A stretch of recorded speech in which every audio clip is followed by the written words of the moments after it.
Tytos Lannister, Tywin Lannister's father, is one of the worst rulers in the Westerlands. This was not because of his cruelty or evil deeds, for Lord Tytos was an especially kind man who was easy to forgive and to pardon and generous. But he was also weak-willed, eager to please, and often indecisive. His own father, Lord Gerald the Golden, was not blind to this, and before his death, tried to do everything in his power to instruct him in the ways of a leader. But in 244 AC, Lord Gerald Lannister died, and Tytos became the Lord of the Westerlands. As soon as he took power, many of his vassals and merchants began to take advantage of their new lord, and raids began to increase throughout the kingdom. The power of House Lannister began to wane in Westeros, and many began mocking them as toothless lions. But others were more defiant, as House Lannister was unable to protect its vassals, and they had to defend themselves from raiders and outlaws.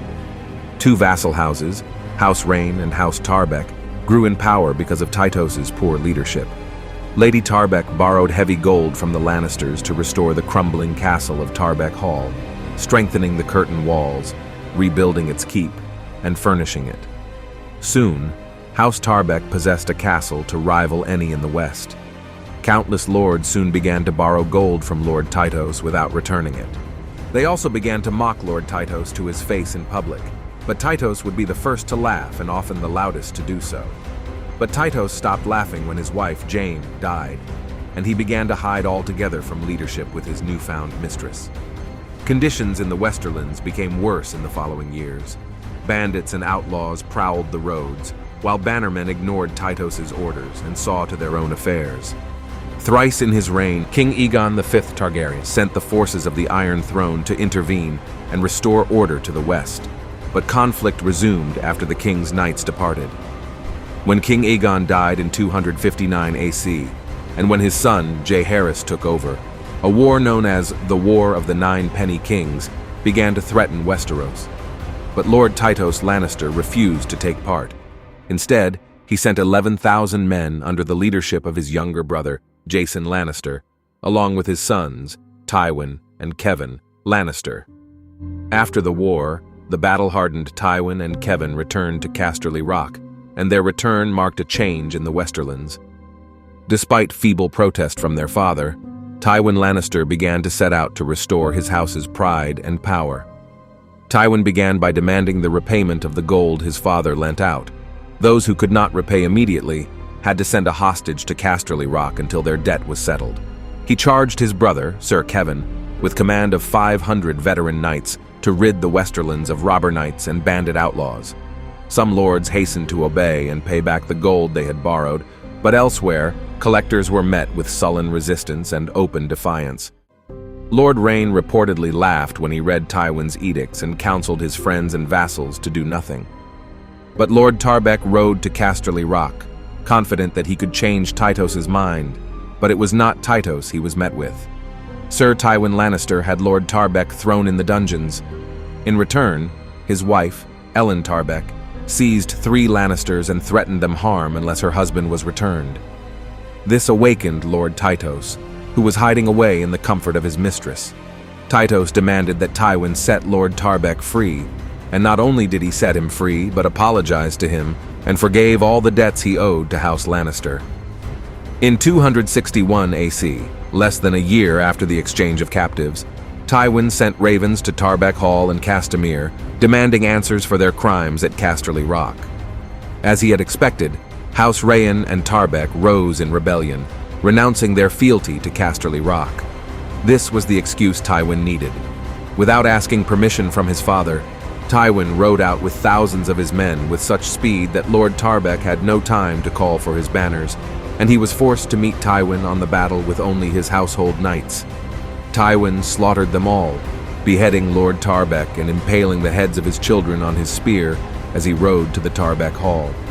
Lady Tarback closed her gates, expecting a long siege, but Tywin was already prepared. Within a day, he had prepared siege weapons and sent boulders flying to Tarback Hall, crushing Lady Tarback and her children inside. Tywin commanded the castle to be burnt and was said to have smiled at its destruction.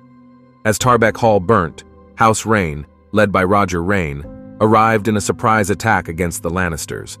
but House Reyn had only mustered 2,000 men, while Tywin commanded 3, or some 5, times that. Recovering from the surprise, the Lannisters quickly made a work of House Reyn, and Lord Roger was forced to flee the battlefield. Almost all his men were already dead, and with no other option, Lord Roger fled to Castamere, the castle of the Red Lions of House Reyn. The Reyns took refuge at Castamere, and Reynard led all his men down into the mines of the castle.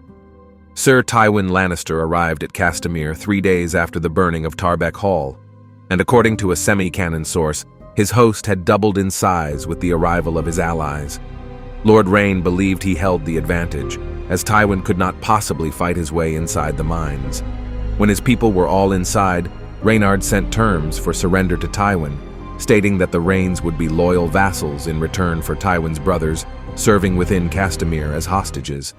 Tywin ignored Reynard's terms and instead ordered his men to seal the entrances of the mines.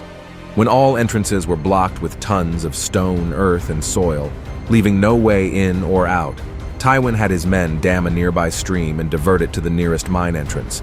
Water easily found its way through the tiny gaps in the rubble that blocked the mouth of the entrance.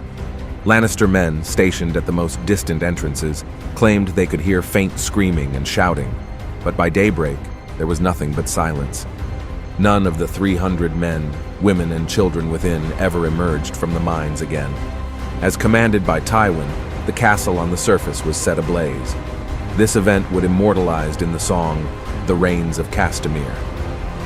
By the end of the campaign, the rebellious houses Reyen and Tarback had been completely obliterated. The ruined, blackened, and crumbling castles of Castamere and Tarback Hall stood empty. House Lannister regained its lost respect in the Westerlands and throughout all of Westeros. Soon after, King Jaehaerys Targaryen died and was succeeded by his son, the young Prince Aerys. Aerys and Tywin were childhood friends, and soon after his coronation, Aerys would name Tywin the Hand of the King. Tywin was 20 years old and would be the youngest and the most powerful hand in the history of the Seven Kingdoms.